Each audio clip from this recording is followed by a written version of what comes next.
10 साल बाद क्या होगा ये पता है? कैसा भविष्य बना रहे हैं? ऐसे भविष्य निर्माता जिसको भविष्य का पता नहीं, तो फिर हम कैसा भविष्य बनाएंगे? बस आए बाय साहब बना दो।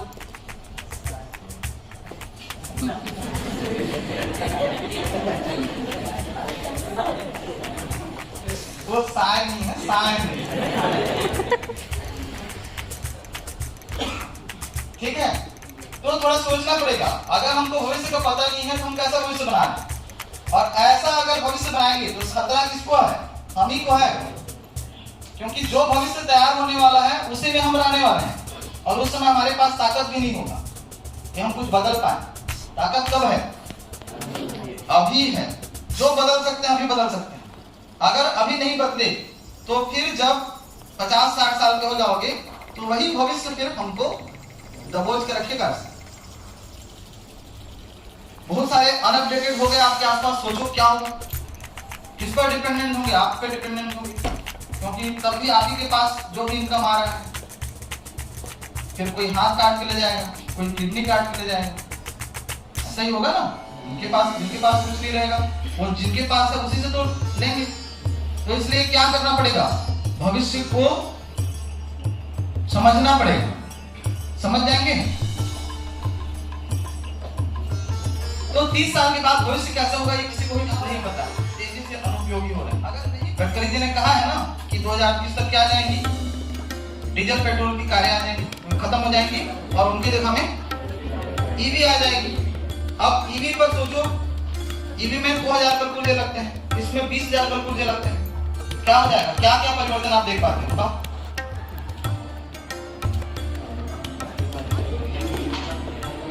क्या हो जाएंगे? बहुत सारे फैक्ट्री है वो कल पुर्जे बनाने वाले फैक्ट्री बंद हो जाएंगे। मजदूर भी खत्म हो जाएंगे और पेट्रोल पंप बंद हो जाएंगे बहुत सारे। और अपने आप को नहीं कर पा रहे। ये थोड़ा उत्तर ना सही है, थोड़ा और गहराई से सोच के देखिए। अगर वो अपने आप को अपडेट नहीं कर पा रहे तो क्यों नहीं कर पा रहे? अपडेट क्यों नहीं कर पा रहे?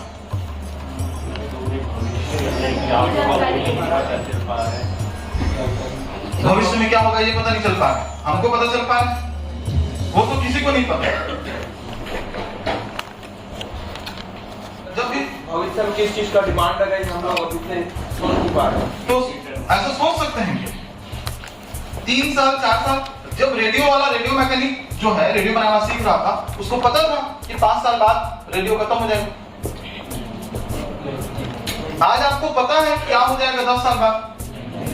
तो फिर कैसे अनुपयोगी होने के पीछे की वजह खुद सीखना को कैसे सीखिए? अरे वाह, ये तो एकदम छक्का मार दिए पूरा। हाँ, खड़े हुए सर। कहाँ से हम? होंडा गांव की से जोरदार तालियां सबके। उन्होंने जबरदस्त जवाब दिया कि सीखने को हम नहीं सीख पा रहे। ठीक है, लेकिन अभी भी प्रश्न मेरा यही है, हम क्यों नहीं सीख पा रहे हैं सीखना? हाँ, अकेले से क्या हुआ सोचते सीखना तो इंडिविजुअल होता है ना। सीखना तो इंडिविजुअल होता है। नहीं, इधर उधर मत भटकिए। अब हम क्यों नहीं सीख पा रहे हैं, या सीखना क्यों नहीं सीख पा रहे हैं, या हम अपडेटेड क्यों नहीं हो पा रहे हैं, इसका मेन वजह कहीं ना कहीं हमारी कक्षा है। हमारी वो एजुकेशन सिस्टम है। कहीं ना कहीं आप हैं, कहीं ना कहीं हम हैं। इस बारे में आपको क्या जानना है? कक्षा पूरा एकदम मौन हो। कुछ तो बोलिए, कैसे कक्षा? या बोल दीजिए सर हमारी कक्षा नहीं है, ऐसा नहीं बोल दीजिए।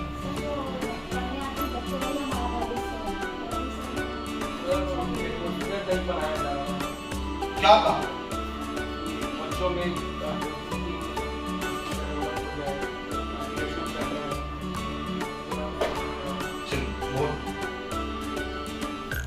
कहीं ना कहीं हमारी कक्षा इसलिए क्योंकि हमारी कक्षा जो है वो किस तरह के माइंडसेट तैयार करती है ये देखने की जरूरत है। जब हमारी कक्षा का हम अवलोकन करें तो सारी कक्षा में आज आप गए कक्षा में आप सोच के जाते हो कि मेरे को पाठ 3 पढ़ाना है, ऐसा सोच के जाते हो। सारे बच्चे पाठ 3 खोलते हैं और पाठ 3 को ही पढ़ते हैं। पाठ 3 जैसे ही खत्म हुआ हम अगले पाठ में जाएंगे, फिर गुरु जी जब आएगा फिर नया पाठ पढ़ाएगा तब वो नया पाठ पढ़ेंगे। इसका मतलब क्या है? माइंडसेट कैसे हो गया? उतना ही सीखेंगे जितना गुरु जी सिखाएगा। और हमारी कक्षा क्या सीखना है पर आधारित होगी। किस पर आधारित होगी? और जो सीखता है समय जैसे ही बदलता है थोड़े दिनों के बाद सीखी हुई चीज आउटडेटेड हो जाती है। रेडियो बनाने वाला रेडियो सीखा, रेडियो आउटडेटेड हो गया। उसमें से कुछ लोग टीवी बनाना सीखे, जब वो सीख के सके टीवी आउटडेटेड हो गया। कुछ लोग उसमें से एलईडी बनाना सीखे, लेकिन जैसे ही सीख रहे थे एलईडी टीवी आउटडेटेड हो गया। तो क्या सीखना है पर जब आधारित होता है तो जैसे ही सीखी हुई चीजें बदल जाती हैं, फिर से जो नई चीज आती है उसको सीखने का माइंडसेट वो क्या करेंगे? फिक्स्ड माइंडसेट बनाएंगे। इतने को ही सीखना है, इसी को ही सीखना है। तो क्या करना पड़ेगा? क्या करना पड़ेगा? उन्होंने कहा सीखने को सीखना पड़ेगा। क्या करना पड़ेगा? यूनेस्को। और उसने कहा डेलर कमीशन ने कि 21वीं सदी का शिक्षा जो है ये 4 आधार पर टिका होना चाहिए, जिसमें learning to know, learning to do, learning to be और लर्निंग टू लाइव टुगेदर। मतलब सारा चीज लर्निंग टू लर्न पर टिका होगा। टिका होगा सीखने को सीखने पर टिका। और यही एनईपी 2020 भी बोलती है कि हम बच्चों को सीखने की कला सिखा दें। सतत सीखते रहने की अगर हमने कला सिखा दिया, वहां नीचे में देखिए अंडरलाइन किया हुआ है। और यही हमारे बुक्स भी बोलते हैं। अगर आप देखेंगे कोई भी पुस्तक तो उसका फ्रंट पेज कभी पढ़ के देखिए,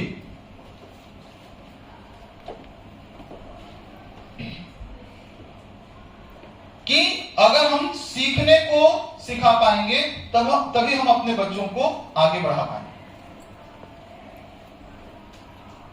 तो सीखने को कैसे सिखाना है, इसके लिए शिक्षण शास्त्रीय रणनीति क्या है? नवा। तो नवा जतन क्या है? सीखने को कैसे सीखते हैं, इसके लिए शिक्षण शास्त्रीय रणनीति है।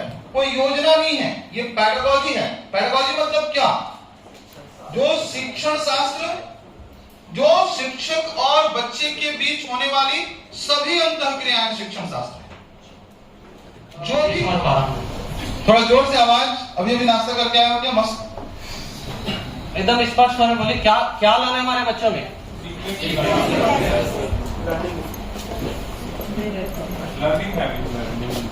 चलिए उसको मैं नोट करा देता हूँ। इस पूरे सेशन का सार ये रहेगा कि आप अपने बच्चों में 6 सी लाना है, बस उसा वाला है। ठीक है? अगर आप अपने बच्चों में, सर ने शुरू में कहा कि बच्चों में क्या, आप में भी वो 6 सी आनी चाहिए। अगर 6 सी नहीं आ रही है इसका मतलब यह है कि बहुत सारी समस्याओं के बीच में आप जूझ रहे हैं, सामना कर रहे हैं। और 6 सी यदि आप में आ गई है तो आपका में गजब कॉन्फिडेंस रहेगा, क्रिटिकल थिंकिंग करेंगे, कोई समस्या आएगी उसको तत्काल समाधान करेंगे, आप एक्सक्यूज नहीं देंगे, फटाफट काम करेंगे। ठीक है ना? तो कहने का मतलब हमको अगर बच्चे को 21वीं सदी में जीने लायक बनाना है तो उसके लिए हमको 6 सी हमारे बच्चों में लाना ही होगा। ठीक, क्लियर? और सिर्फ हम नहीं, पूरे भारत ही नहीं, पूरा विश्व इसमें पीछे पड़ा है। आप कहीं भी किसी का आप शिक्षण शास्त्र उठा के देखिए, उसमें आपको 6 सी मिलेगा। और 6 सी आ गया तो सब कुछ हो गया। उस सिलेबस को भी वो आपको 6 महीने में कंप्लीट कर देगा, 3 महीने में कंप्लीट कर देगा। कोई सिलेबस वगैरह कुछ समस्या नहीं है उसके लिए। हर प्रॉब्लम का समाधान, समस्या समाधान क्या है? 6 सी है। ठीक है? तो कुल मिला के नवा जतन क्यों? 6 सिलाने के लिए। तरीका कुछ भी हो सकता है ना, तरीका कुछ भी हो सकता है, आप अपने तरीके से भी कर सकते हैं, लेकिन आना चाहिए क्या, 6 सी आना चाहिए। ठीक है। अगर हम मूल्यांकन के तरीके का विश्लेषण करें तो हम देखते हैं हमारे आसपास में एक मूल्यांकन होता है असर। नाम सुने हैं क्या, असर सर्वे? कुछ लोग किए भी होंगे, डीएलएड वाले हो कोई क्या, आप किए हो असर सर्वे किए हो, इसलिए उनको पता है। बताओ क्या है असर मतलब? बच्चों की जो गुणवत्ता कितनी है उस पर जांच के लिए असर सर्वे किया जाता है कि किस स्थिति में है बच्चे, अपने जो एज लेवल है उसके हिसाब से वो सीख पाए हैं कि नहीं, उनमें क्या कमी। चलिए बढ़िया। असर एक्चुअल में annual status of educational report क्या चेक करता है, तो बुनियादी भाषा और बुनियादी गणित, भाषा और गणित दो चीजों को चेक करता है। तीसरी, पांचवी, आठवीं, इसमें पांचवी में दूसरे के स्तर को चेक किया जाता है कि उस स्तर का है कि नहीं है।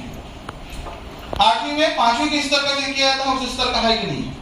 और असर में होना भी, जैसे जो नहीं है, आठवीं का बच्चा है और वो पांचवी के स्तर का भी नहीं है, तो वो उसका नाम असर में होगा। ठीक है, ये है असर मूल्यांकन। हर 2 साल में रिपोर्ट जारी करता है, पहले 1-1 साल में करता था। कौन करता है ये, कौन करता है असर सर्वे? प्रथम नाम की एक संस्था है जो असर सर्वे, नेशनल अचीवमेंट सर्वे। क्या है, आप लोग नहीं जानते हो नेस के बारे में? हाँ तो बोलिए ना, बोलो नेस। नेस क्या है, कौन आयोजित करता है? अरे खुले मन से बोलिए, कोई दिक्कत नहीं। आप गलत भी बोलेंगे तो मैं फांसी में नहीं रहूंगा। कौन करता है? एनसीईआरटी। क्या चेक करती है नेस में? बच्चे कक्षा स्तर के लर्निंग आउटकम रखते हैं कि नहीं रखते हैं, तो कक्षा के स्तर को चेक करता है, सीखने के प्रतिफल को चेक करता है। बच्चे का स्तर कक्षा के अनुरूप है कि नहीं है, ये सीखने के प्रतिफल के आधार पर वो चेक करता है। एक तीसरा असेसमेंट है पीसा। इसको सुना है आपने? पीसा सुना है? Programme for international student assessment. ये अंतरराष्ट्रीय स्तर का एक मूल्यांकन है जो बच्चों को 21st सेंचुरी, तो ऐसे बच्चों को हम लोग क्या कहेंगे, असर स्तर के बच्चे कहेंगे। ठीक, राइट ना। दूसरा जो है वो आपका, कुछ बच्चे ऐसे होते हैं जो आपकी कक्षा स्तर के होते हैं, जिसको हम लोग क्या कहेंगे, नए स्तर के बच्चे कहेंगे। और तीसरा जो ऐसे बच्चे होते हैं, कुछ बच्चे ऐसे जिसको हम लोग गॉड गिफ्टेड भी बोल देते हैं, जिसको आपको कुछ नहीं सिखाओ तो भी वो लगातार सीखते चले जाते हैं, तो ऐसे बच्चों को हम लोग क्या कहेंगे, तीसरा स्तर के बच्चे कहेंगे। अब सवाल ये है कि आपकी कक्षाओं में ऐसे बच्चों का रेशियो कैसा है, सबसे ज्यादा किस स्तर के बच्चे हैं? असर स्तर के बच्चे हैं। लगभग कितने होंगे, एक मोटी मोटी बताइए परसेंट में। 100%। 15, 20, 30, 50, 100, 200, कितना? आप फ्रैंक होके बोले, कोई दिक्कत नहीं है।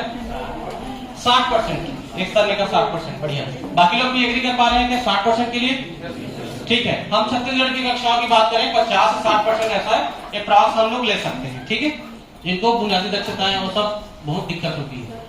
तो दूसरा, नेक्स्ट स्तर में लगभग कितने होंगे? कक्षा स्तर मतलब तो 7वीं का बच्चा 7वीं स्तर के बच्चे लेवल में हो, उसको नेक्स्ट स्तर कहेंगे। उसका जो रेशियो भी अब 20 से 30% एक प्राप्त मान के चलते हैं, और कुछ कम बच्चे आपके पिछला स्तर पर होंगे। ठीक है, तो सवाल यह है कि आपकी कक्षाओं में असर स्तर के बच्चे ज्यादा क्यों हैं? क्या कारण है, या क्या कारण हो सकते हैं? सबका जो मानसिक मतलब बौद्धिक क्षमता की बराबर नहीं होते बच्चे। ठीक है, मैम ने कहा कि बच्चों की बौद्धिक उपलब्धि है वो सबकी बराबर नहीं होती है, लेकिन बहुत लोगों के लिए एक साथ नहीं हो सकती, ऐसा हो सकता है क्या? परिवेश के ऊपर डिपेंड करता है।